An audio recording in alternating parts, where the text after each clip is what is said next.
Hello বন্ধুরা, কেমন আছো? আশা করি সবাই ভালো আছো। তো আমরা আজকে বিকালবেলা একটু বেরিয়ে পড়লাম জগন্নাথ ধাম। আর জগন্নাথ মন্দির প্রায় রেডি হয়ে গেছে, মানে তাও আরও একটি বছর লাগবে। তো এবছর রথে, তো জগন্নাথ ধামের রথ গড়বেই গড়বে। আর সেটাই এই ভিডিওর মাধ্যমে দেখাচ্ছি, তোমরা সঙ্গে থাকো আর দেখতে থাকো। আর একটু লাইক কমেন্ট শেয়ার করো। আমরা অলরেডি বুলেট নিয়ে বেরিয়ে পড়েছি জগন্নাথ মন্দির দর্শনে। আর দেখতেই পাচ্ছ, এটা হচ্ছে রেলওয়ে স্টেশনের রাস্তা, দীঘা রেলওয়ে স্টেশনের রাস্তা। আর ওর পাশেই যে আমাদের জগন্নাথ ধাম, ওটা বলতে গেলে নিউ দীঘার মধ্যেই পড়ছে। দেখতেই পাচ্ছ বন্ধুরা, জগন্নাথ মন্দিরের কাজ খুব ভালোভাবেই চলছে। এটা হচ্ছে মেন লাইনের সামনের রাস্তা, তো পেছনের দিকের রাস্তায়ও যাব, তোমরা দেখতে পাবে। এটা হচ্ছে পুরো একদম রাস্তার সামনেরটা, দেখতেই পাচ্ছ বন্ধুরা, আর সঙ্গে থাকো।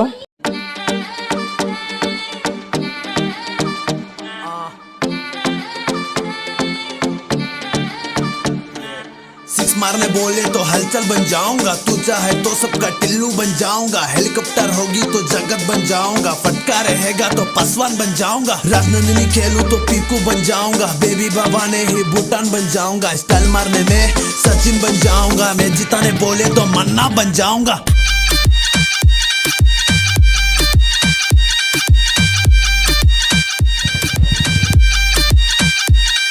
मचाएंगे।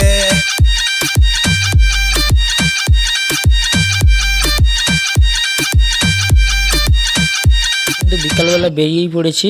আর বিকালবেলা জায়গাটা কিন্তু খুব ভালো লাগে। আর বলতে চাইছি যে আপনারা আসছেন তো দীঘা জগন্নাথ ধাম দেখতে, আর ভুলবেন না কিন্তু রথের দিন কিন্তু আসতেই হবে সবাইকে। আর দেখতে পাবে কত সুন্দর জায়গাটা। দীঘাতে নতুন রূপে সাজানো হচ্ছে জগন্নাথ ধাম। আর দেখতেই পাচ্ছ বন্ধুরা, রথ অলরেডি তৈরির পথে, প্রায় হয়েই গেছে বলতে গেলে। আর এই রাস্তা দেখেছো, রাস্তার কাজ চলছে, রাস্তাটা খুবই বড় হবে। আর সাইডে দোকানপাটগুলো আছে দেখতেই পাচ্ছ। আর জায়গাটা কিন্তু অনেক বড় জায়গা জুড়ে করেছে অনুষ্ঠানটা, দেখতেই পাচ্ছ ওই যে দূরে জগন্নাথ ধাম। আর এটা হচ্ছে তোমার ওই যে দোকানপাট, এটা সেটা বসবে, এটা হচ্ছে সেই ঘর, মানুষজন এসে থাকবে। আর পাশাপাশি কিন্তু অনেক হোটেলও পেয়ে যাবে, খুব ভালো, খুব সুন্দর হোটেল। আর এটা হচ্ছে এই যে আমরা আবার মেন লাইনেই বেরিয়ে পড়লাম। এটা হচ্ছে আবার এই আমাদের ওই ডান দিকে চলে যাবে নিউ দীঘা, আর বাম দিকে চলে যাবে ওল্ড দীঘা। এই যে রাস্তাটা দেখতেই পাচ্ছ, আর সামনে আছে